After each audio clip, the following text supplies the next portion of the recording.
ไปย่างเอาไปมกจะโตวะหนึ่งสอง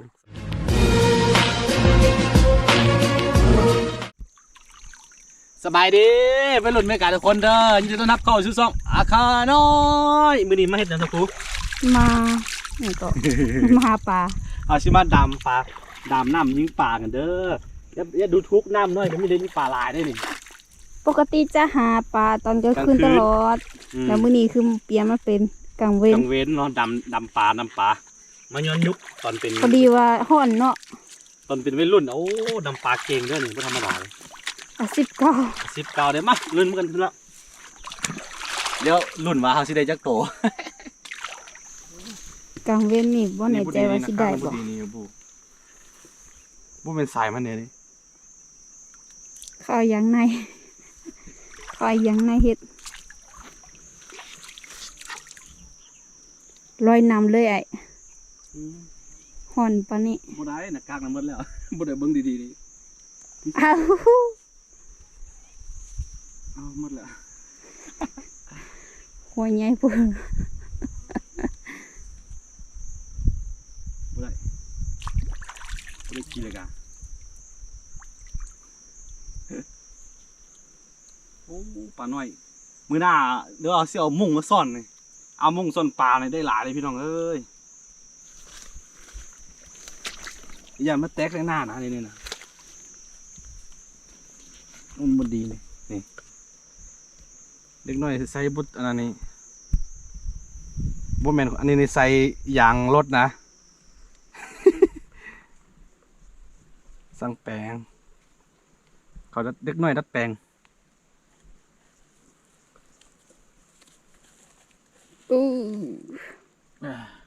นำเข้า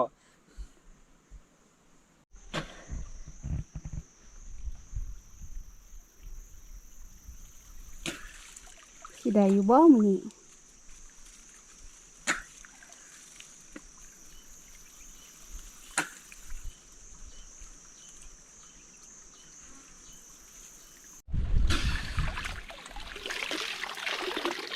สุดท้ายเมื่อไรกี้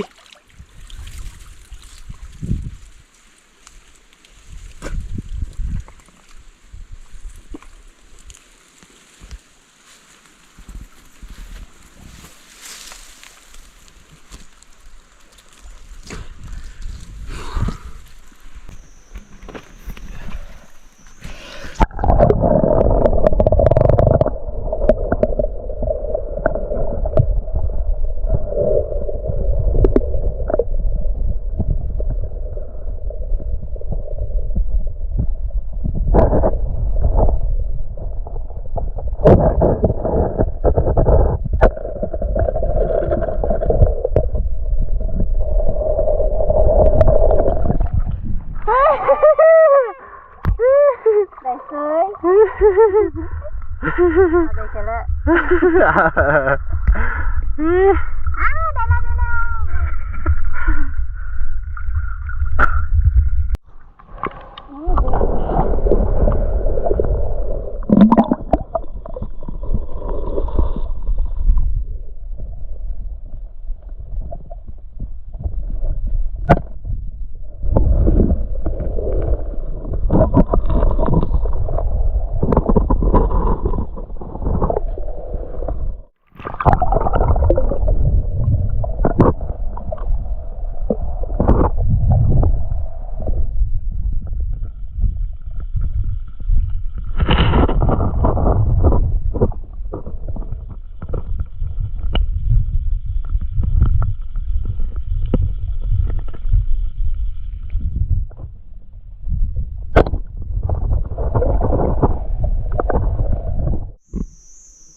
บ่อนนี่มันมีป่าใหญ่หลายสุดทุกคนแต่ว่า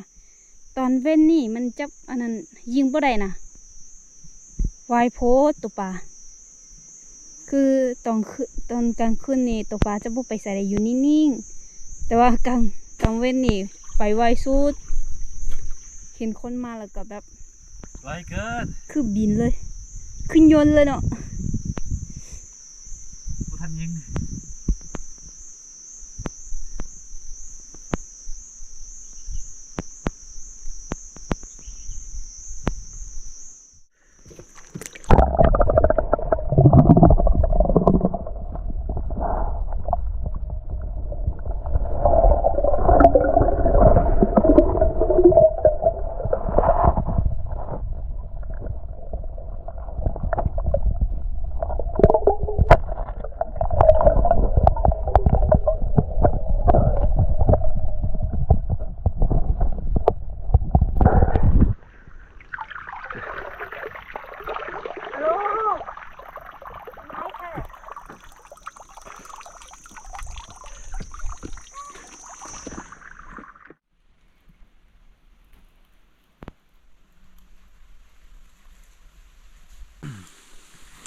คือปัญหาของเขาตอนนี้มันคือหน้ากากน้ำเข้าเนาะพอหน้ากากมันเพแล้วเด็กน้อยก็แปลงไม้นะ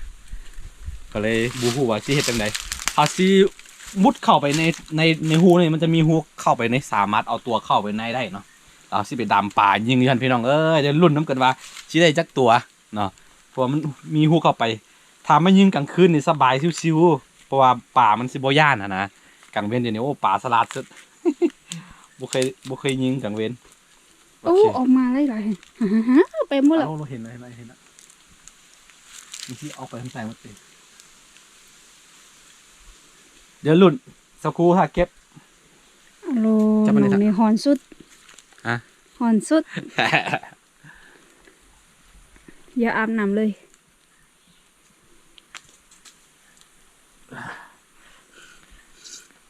เนี่ยเราเข้าเลยเนี่ยบ่ได้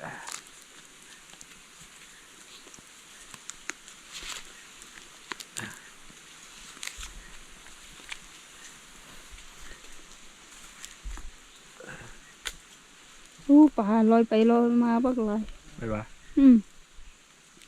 พี่แต่โตใหญ่ๆลูกเขาไปแล้ว ก็ไปได้ฮู้บ่ อืม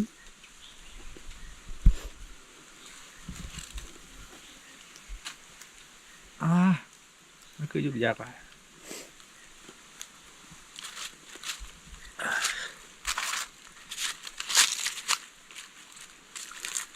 เอาบ่เอาอันนั้นไปแล้ว ออกมา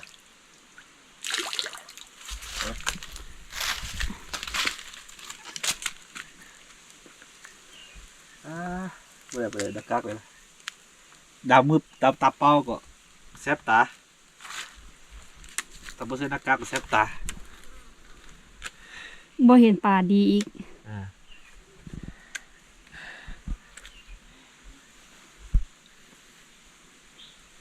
อันนี้ก็ใช้เพิ่มไปได้อีก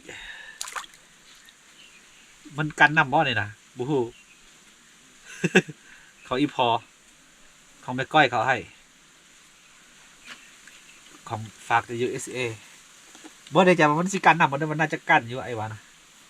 เนาะ อืม คงบ่ คงบ่ อืม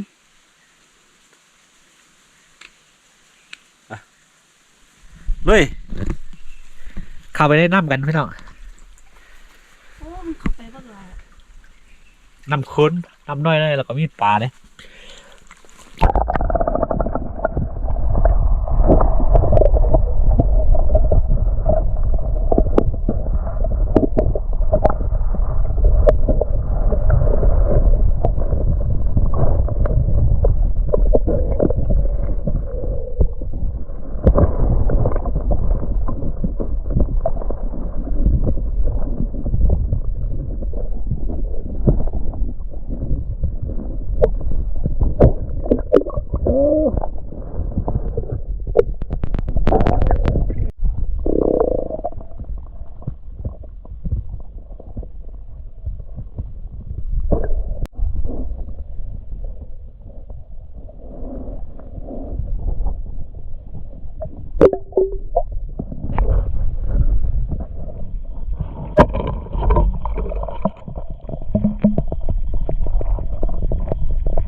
ไม่ได้เข้าไปวะ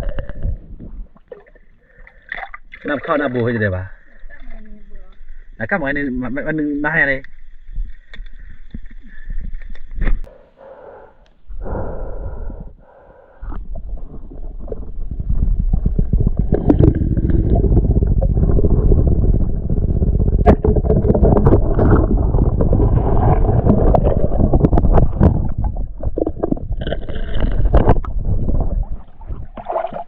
รถอีกแล้ว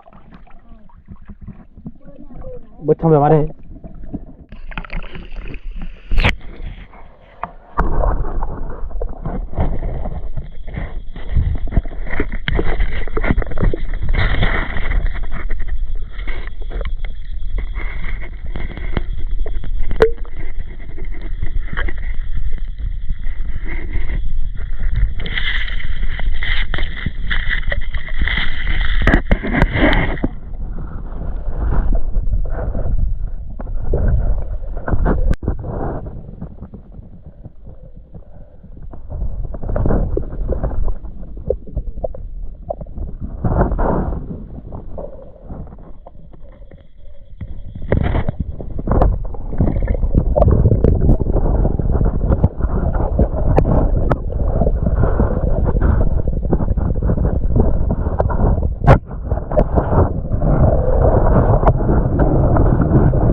ตัวด้วย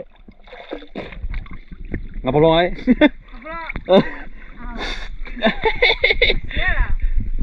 บ่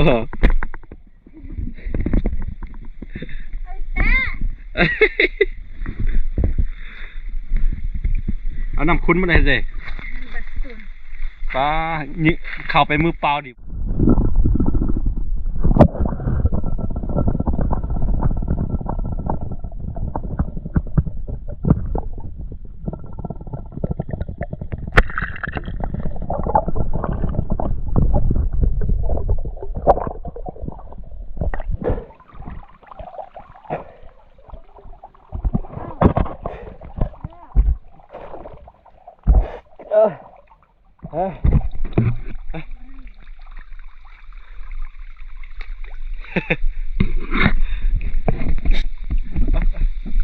พูดแล้ว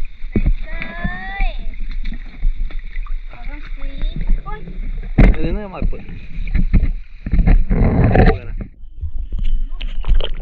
นี่มาจากไหน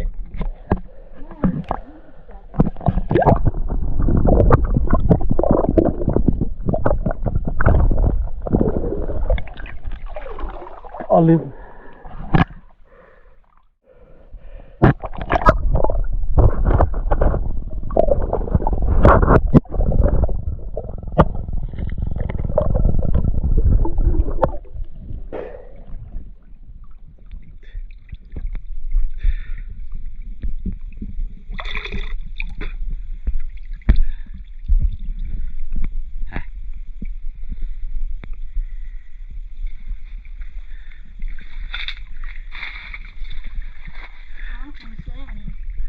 กินแล้ว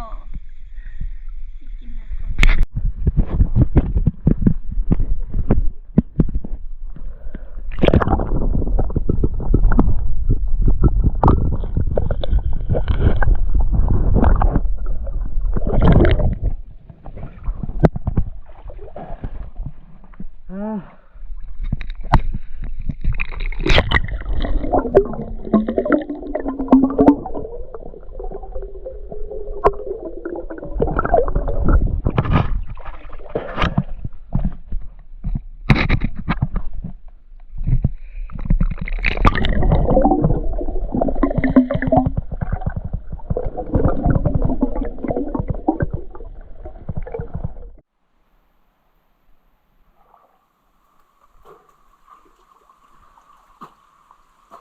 ได้บ่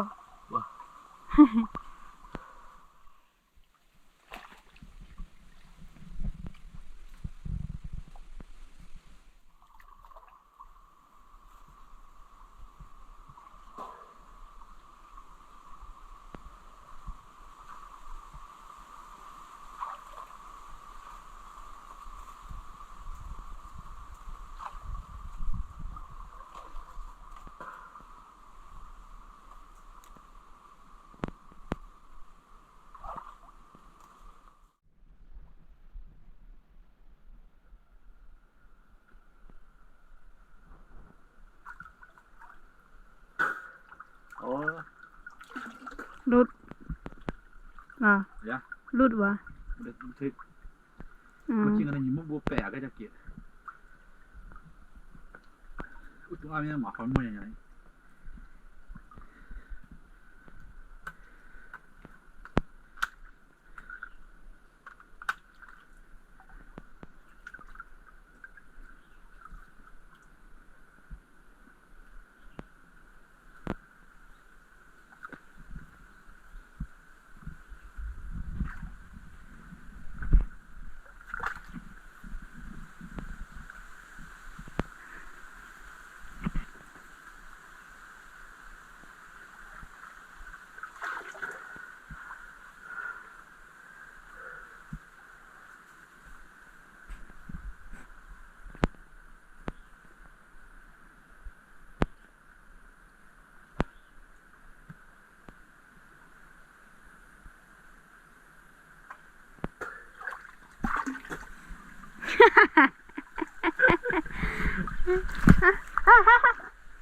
พี่เมา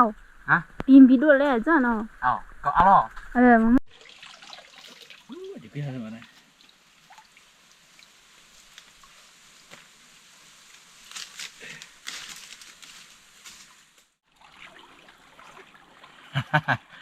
พอได้กินพี่น้องเอ้ยคือมันหนาวแห้งหนาวเกิน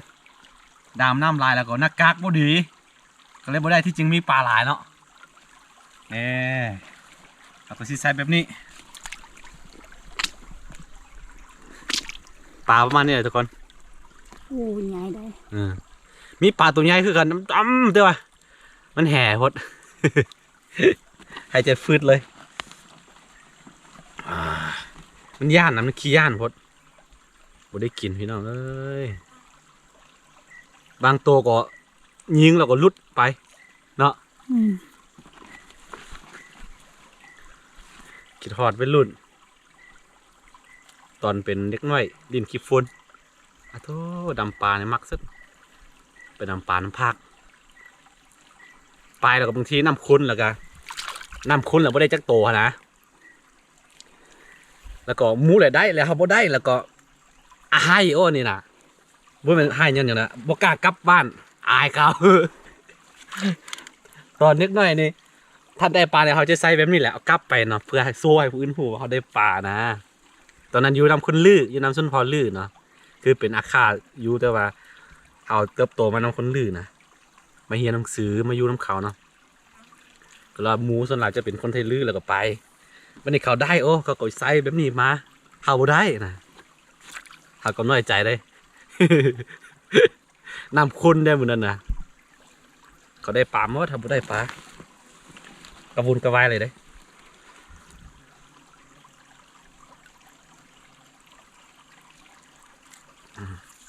โอ้พอได้กินเลยพี่น้อง ธรรมดาที่ไหนเขาคำสีปลาแนวเดียวกันหมดเนาะอันนี้ยิงอยู่บังเดียวซื้อได้หลายเนาะเป็นปะ แม่ยังมีบักหลายอีก มันวายพอดอู้บ่อยมันวายเกิดเรียกว่าถ้าเป็นกลางคืนส่วนหลายมันโอเคอยู่ แต่ว่ากลางคืนจะหนาวเลย แต่ว่ากลางคืนมันจะหนาวกลางคืนนี่มันบ่ย่านเด้ป่ามันออกหาอาหารกินมันบ่สลัด มันสลัดมันบ่ย่าน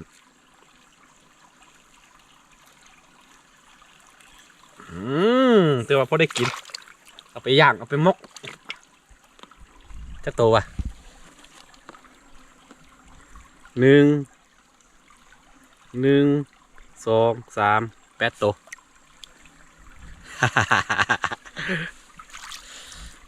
นี่แหละทุกคนวิธีหากินอยู่ภูอยู่ป่าประมาณนี้เลยเนาะขึ้นบ่หาแบบนี้ก็บ่ได้กินเด้ถ้าเราเอามุ้งนะเอามุ้งมากวาดอันนี้คือสิได้หลายเว้ยเนาะ น่าเฮ็ด ไม่น่าลองเฮ็ดเบิ่งเนาะ ไปกินแล้ว เจ็บเขี้ยวเด้โอเคทุกคนประมาณนี้ทุกคนเฮาสิไปเฮ็ดหยังกินสักครู่ แบบได้ เดี๋ยวบางทีเอาไปย่างกินโอเคถ้าใครมักคลิปแบบบ้านๆก็อย่าลืมเนาะกดไลค์กดติดตามซองอาคาน้อยไว้หน่อยเวลาลงคลิปเราจะได้เห็นนะทุกคนเด้อเนาะสบายดีเอ้ปลา